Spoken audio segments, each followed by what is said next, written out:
नमो नमः। सर्वेभ्यो नमो नमः। स्वागतं सर्वेषाम् अस्माकं केन्द्रीय विद्यालय नंबर 2 छात्राणाम् अस्माकं संस्कृतकक्षायां सर्वप्रथमं वयं सर्वे मिलित्वा सुभाषितानि पाठस्य पाठम् अकुर्वन्, परन्तु अद्य पुनः पीपीटी माध्यमेन अहं पुनः बोधयामि। स्वागतं सर्वेषाम् उपस्थितानां संस्कृतानुरागिणां छात्राणाम् अस्यां संस्कृतकक्षायां। सर्वप्रथमं संसारस्य शुभकामना हेतोः एका प्रार्थना। सर्वस्तरतु दुर्गाणि सर्वो भद्राणि पश्यतु, सर्वः कामान् अवाप्नोतु, सर्वः सर्वत्र नन्दतु। आगच्छन्तु पठामः पाठः सुभाषितानि। सुभाषितानि अत्र सर्वप्रथमं सुभाषित शब्दस्य अर्थः किं भवति? सुभाषित इन दो शब्दों के मेल से संपन्न होता है। हम लोग यह चर्चा कर चुके हैं पहले, आपको वीडियो क्लास में आपसे बता चुके हैं। सु का अर्थ है सुंदर, मधुर, भाषित वचन। इस तरह सुभाषित का अर्थ सुंदर मधुर वचन। प्रस्तुत पाठ में सूक्ति मंजरी, नीति शतकम, पंचतंत्रम, मनुस्मृति, शिशुपाल वधम आदि पाठों से श्लोक संग्रहित किया गया है। छात्राः सर्वप्रथमं प्रथमं प्रथमः श्लोकः अस्ति। गुणा गुणज्ञेषु गुणा भवन्ति, ते निर्गुणं प्राप्य भवन्ति दोषाः, सुस्वादुतोयाः प्रभवन्ति नद्यः, समुद्रमासाद्य भवन्त्यपेयाः। इसमें गुणवान व्यक्तियों के गुणों की चर्चा हो रही है। व्यक्तित्व का, किसी भी व्यक्ति का गुण कितना प्रभावशाली होता है उसके जीवन में।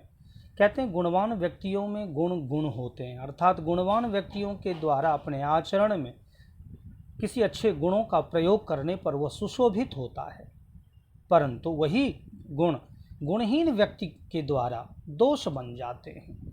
जिस प्रकार नदियों का जल स्वादिष्ट होता है और स्वादिष्ट जल से युक्त नदी पर्वत से निकलती है, परंतु समुद्र में पहुंचकर वह पीने योग्य नहीं रहती। सुस्वादुतोयाः प्रभवन्ति नद्यः, स्वादिष्ट जल वाली नदियाँ प्रभवन्ति बहती हैं, परंतु समुद्रम आसाद्य, समुद्र में मिलकर भवन्ति अपेयाः, वह पीने योग्य नहीं रह होता। अतः सर्वप्रथम हमें गुणवान होना चाहिए, गुणों को धारण करना चाहिए। दूसरा श्लोक।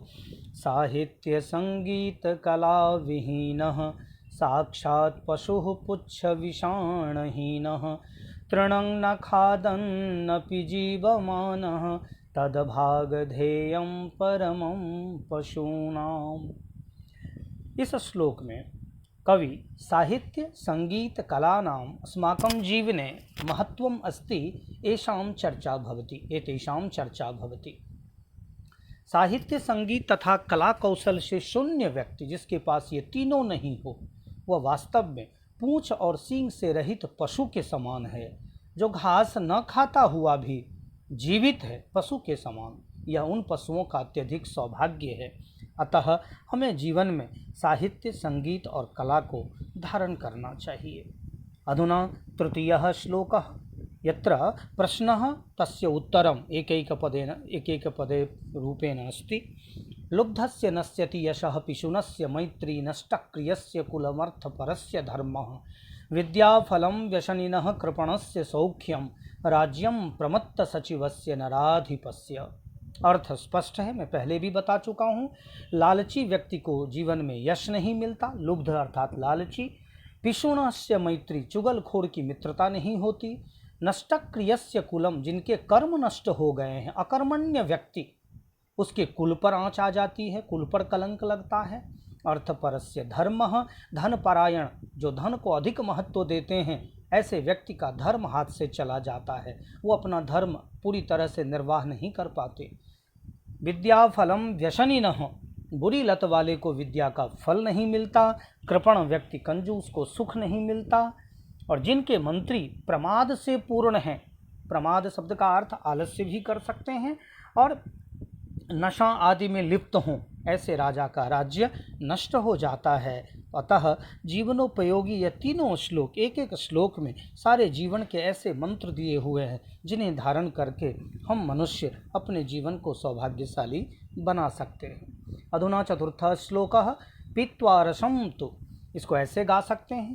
पीत्वा रसं तु कटुकं मधुरं समानं माधुर्यमेव जनयन् मधुमक्षिकासौ सन्तस्तथैव समसज्जन दुर्जनानां श्रुत्वा वचः मधुरसूक्तरसं सृजन्ति।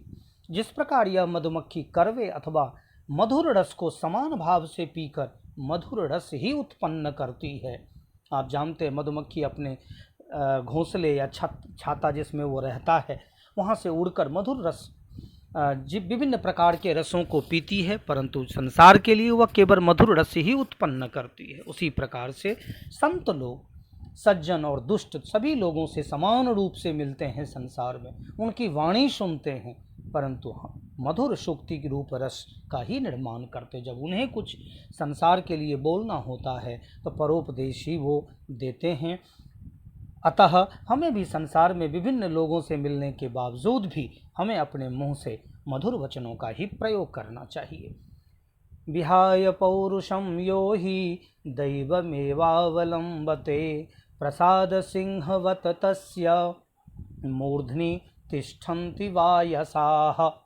परिश्रम के महत्व को इस श्लोक में बताते हुए पंचम श्लोक में कवि कथयति यदि जो व्यक्ति परिश्रम का त्याग करके भाग्य का केवल सहारा लेता है, भाग्य के भरोसे बैठता है, उसके सिर पर महल पर स्थित सिंह के समान कौवे ही बैठा करते हैं। अर्थात किसी महल पर अगर सीमेंट, पत्थर आदि के शेड बना दिए जाएं, सिंह बना दिए जाएं, उसके ऊपर कौवे बैठने से वह कौवा जंगल का राजा नहीं हो जाता। हमें अपने कर्म से, अपने पुरुषार्थ से, अपने मेहनत से हमें अपनी चीज़ों को हासिल करना चाहिए।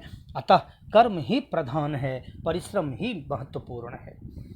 अन्यः श्लोकः, अपरः श्लोकः अस्ति पेड़ों के बारे में, वृक्ष के बारे में, वृक्ष के परोपकारिता के बारे में। पुष्प पत्र फलच्छाया मूल वलकल दारु भी धन्या महीरुहा येषां विमुख यान्ति नार्थिनः। वृक्ष फूल, पत्ते, फल, छाया, जड़, छाल तथा लकड़ियों के द्वारा धन्य करते हैं हमें। अर्थात वृक्ष इन सभी चीज़ों का उपयोग मानव की भलाई के लिए करता है। वृक्ष के पास पहुंचने पर कोई भी याचक कभी खाली हाथ नहीं जाते। धन्या महीरुहा, महीरु शब्द का अर्थ है वृक्ष, धन्य है वो वृक्ष। ये शाम विमुख यान्ति न अर्थिनः, अर्थिनः शब्द का अर्थ है यहाँ याचक। विशेष जानकारी के लिए आप उस पाठ्य पुस्तक में दिए हुए शब्दार्थ का अनुकरण कर सकते हैं। अयम अस्ति षष्ठः श्लोकः। अधुना पाठस्य अंतिमः सप्तमः श्लोकः अस्ति। अत्र चिंतनीया ही विपदाम आदावेव प्रतिक्रियाः न कूपखननम युक्तम प्रदीप्ते वह्निना गृहे। संकटों का बचाव आरंभ में ही सोच लेना चाहिए। घर में आग लग जाने पर कुआं खोदना उचित नहीं है। अर्थात किसी भी समस्या का समाधान हमें पहले से युक्तिपूर्वक, विवेकशील होकर, ज्ञानी व्यक्ति की तरह पहले से ही सोचना चाहिए, क्योंकि घर में आग लग जाने पर किसी भी तरह कुआं खोदने से या उसके द्वारा निकलने वाले पानी से हम घर की आग नहीं बुझा सकते। अतः समस्या का समाधान हमें पूर्व नियोजित रूप से समझ कर रखना चाहिए, सोच कर रखना चाहिए, जिससे हमारा आने वाला समय फलदायक होगा। अधुना अत्र वर्कशीट रूपेण पाठ्यपुस्तकस्य ये केचन प्रश्नाः सन्ति यत्र सर्वेषां प्रश्नानाम् अभ्यासः अत्र वर्तते। एकैकं कृत्वा सर्वे छात्राः पुस्तकम् आधृत्य समाधानं कुर्वन्तु। अत्र प्रथमः श्लोकः रिक्तस्थानपूर्तिः अस्ति। अत्र पाठमाध्यमेन भवतां सर्वेषां मिलित्वा कर्तुं शक्यन्ते। अत्र द्वितीयः प्रश्नः अस्ति। द्वितीये प्रश्ने द्वितीयः प्रश्नः अस्ति एकपदेन उत्तरतः। द्वितीयः प्रश्नः अस्ति एकपदेन उत्तरतः। अत्र द्वितीयप्रश्नस्य अन्तरं तत्र तृतीयः प्रश्नः अस्ति, प्रश्नस्य उत्तरम् अपि अस्ति। द्वितीयप्रश्ने एकपदेन उत्तरं लिखित्वा तत्पश्चात् उत्तरम् अस्ति, स्वकार्यस्य निरीक्षणं कर्तुं शक्यन्ते। तत्र उत्तरमपि विद्यते, पीपीटी माध्यमेन अहं प्रस्तौमि। अत्र तृतीयः प्रश्नः अस्ति, तद्भव तत्सम तद्भव, तत्र हिंदी शब्दानां अर्थं संस्कृतेन लिखतु, करवा पूंछ लोभी इत्यादि। चतुर्थः प्रश्नः, अत्र चतुर्थः प्रश्नः अस्ति, अधुना अत्र चतुर्थः प्रश्नः अस्ति प्रश्ननिर्माणे यत्र अंडरलाइन वर्तन्ते, रेखांकितं वर्तन्ते, तत्र केषां शब्दानां योजयित्वा प्रश्नानां निर्माणं भवति तत् शोच्यतां युज्यताम्। अत्र अधुना अग्रिमे स्लाइड माध्यमेन तेषाम् उत्तरम् अपि अस्ति। अधुना पंचमः प्रश्नः, एकः अतिरिक्तः प्रश्नः शब्दानाम् अर्थानां सह मेलनम् अस्ति। दोषाः किं भवति, स्वकार्यं कुर्वन्तु, तत्पश्चात् कार्यानन्तरम् अत्र उत्तरं लिखितम् अस्ति। तेषां सहयोगेन शुद्धम् अशुद्धं निर्णयं कर्तुं शक्यन्ते छात्राः। अन्तिमः प्रश्नः अस्ति, पदानां विच्छेदं सन्धिविच्छेद इत्यादि माध्यमेन स्वयमेव कुर्वन्तु। यत्र शुद्धिः भवति उत्तराणि दृष्ट्वा तेषां शुद्धानां कर्तुं शक्यन्ते। एवमेव रूपेण प्रथमपाठः समाप्तः। सर्वेषां कृते धन्यवादाः, सर्वेषां छात्राणां कृते धन्यवादाः। जयतु संस्कृतं, विलसतु संस्कृतं, सर्वे सुखिनः भवन्तु। धन्यवादः।